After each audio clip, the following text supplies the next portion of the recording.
Hi everyone. In this episode, I want to talk about, should you help the narcissist? I got an excellent question in my email about, should I help the narcissist? So basically what's going on is, you're dealing with the narcissist and it's heartbreaking, the whole process that you've been through. Now you've been discarded and you understand that the narcissist is a narcissist and you're concerned.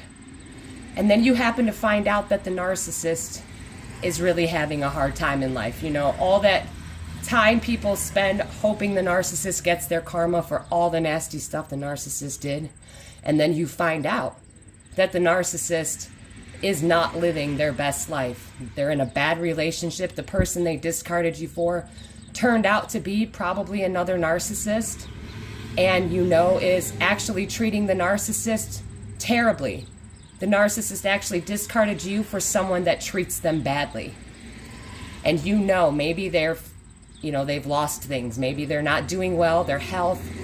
Maybe they've gotten to drinking or drugs, or they've lost their cars, their homes, and they're just really in a bad way since they got with this new source of supply. Their life has just really rapidly declined and gone downhill. And you feel the need to go rescue the narcissist. Let me explain something to you. When you feel the need to go rescue another grown person that intentionally abused you and intentionally discarded you to go be with this person and have this life that they thought was going to be better than anything you could ever give them, because you have no value. That's why you got discarded. If you had value, the narcissist would have kept you instead of needing to replace you. But whoever the narcissist discarded you for, they thought that person was going to be able to meet all their needs better than you could. It isn't because that person is a better person. It's because the narcissist thought, oh, I see someone that can meet my current needs better than the person I'm currently with. So they groomed that other supply, or maybe it's an old source of supply that they've recycled that, still hasn't figured out the narcissist is a narcissist and is willing to put up with that type of dysfunction, behavior, and everything that comes with being in an intimate relationship with a narcissist. And the reason you want to rescue that narcissist is because of your trauma bond. When you are trauma bonded to a narcissist, you constantly feel the need to rescue them, to save them, to want to help them.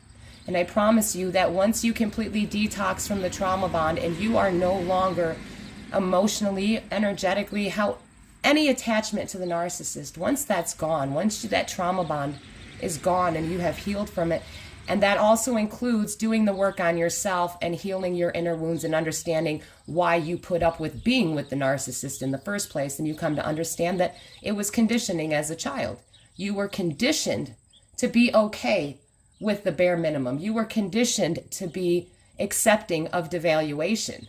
And you were conditioned by the narcissist, your intimate partner, or in childhood, to work harder to make that person happy, because that was somehow how you got your needs met. And that's what the narcissist does in your intimate relationship. They give you the bare minimum and barely meet your needs so that you continue to work to please them so that they'll treat you better.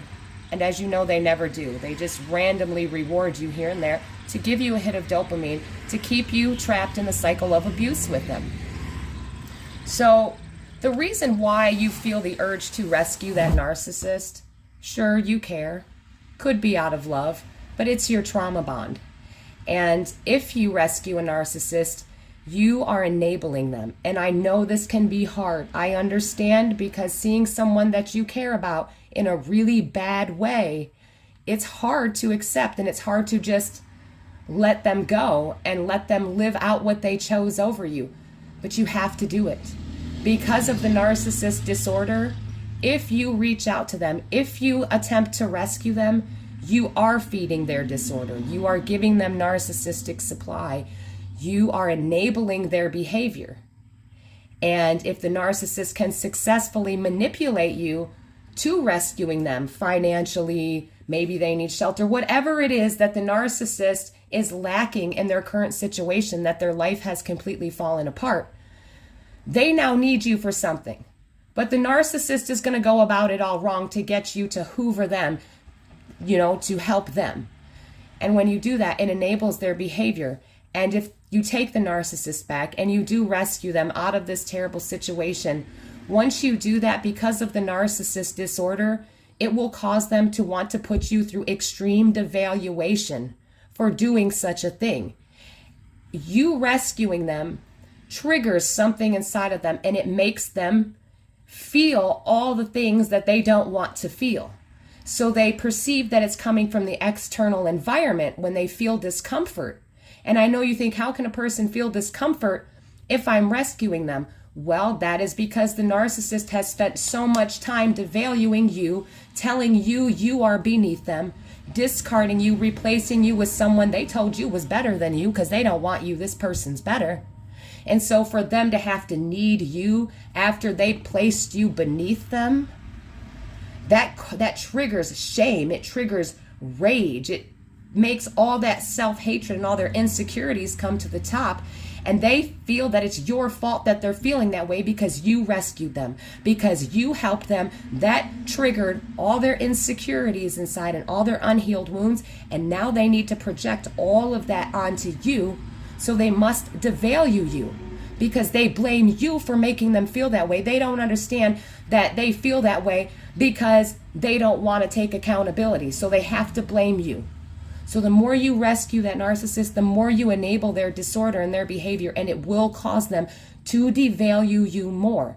That is also why every time you take a narcissist back, the abuse gets worse. The cycles get shorter, the abuse gets worse, and the discards get more brutal. Every time you take that narcissist back, it angers them that you loved them enough to even take them back. It makes them mad that you were dumb enough to fall for their manipulations again. Everything you can think of makes them mad about you loving them and wanting to help them and care for them and give them a better life. First of all, they need you to need them. They don't want to need anybody else. And that's the thing. The narcissist wants you to believe that they don't need you, but the narcissist cannot thrive or survive without somebody there to reflect back to them their greatness. And you obviously somewhere stopped doing that, which is why the narcissist had to discard you anyway. Because they constantly need to be idealized by someone. And when they're devaluing you, that helps them regulate their emotions so they can go love bomb another supply and get that idealization. That way they're able to be idealized while they devalue you. The ideal situation for a narcissist is to be able to devalue you nonstop and also have you idealize them and still think they're perfect while they're abusing you.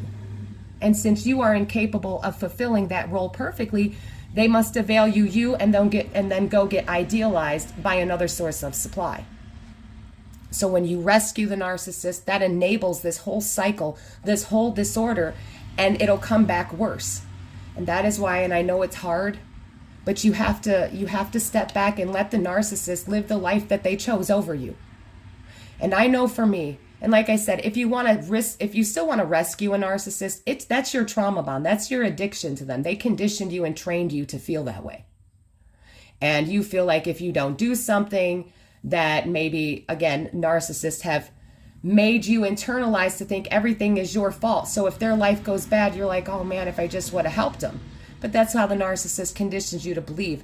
Now for me, because I had such a severe trauma bond and was suffering from Stockholm Syndrome, I dedicated my entire life to trying to save this man's life, to learning about narcissism. I was on a mission to help him, to learn everything I could about this disorder. And, now I'm on a journey. I'm going to be a doctor and I'm working on, all my research. I've written a book and it was all to help this man. However, now that I am no longer trauma bonded, I feel differently. Now I would not rescue him. Now I would not do that because I understand that was my trauma bond that wanted to rescue him. And now that I'm not trauma bonded, I understand that everything about being with the narcissist is extremely toxic and dysfunctional, and the abuse will always continue to get worse. And no one wants to be in a relationship like that. It is extremely unhealthy, and the narcissist isn't looking to get better. The narcissist doesn't want to change. They want to change you. You are expected to change for them. They shouldn't have to change or get better. Maybe you just need to act differently. And that's how a narcissist thinks. Their disorder tells them they're not disordered.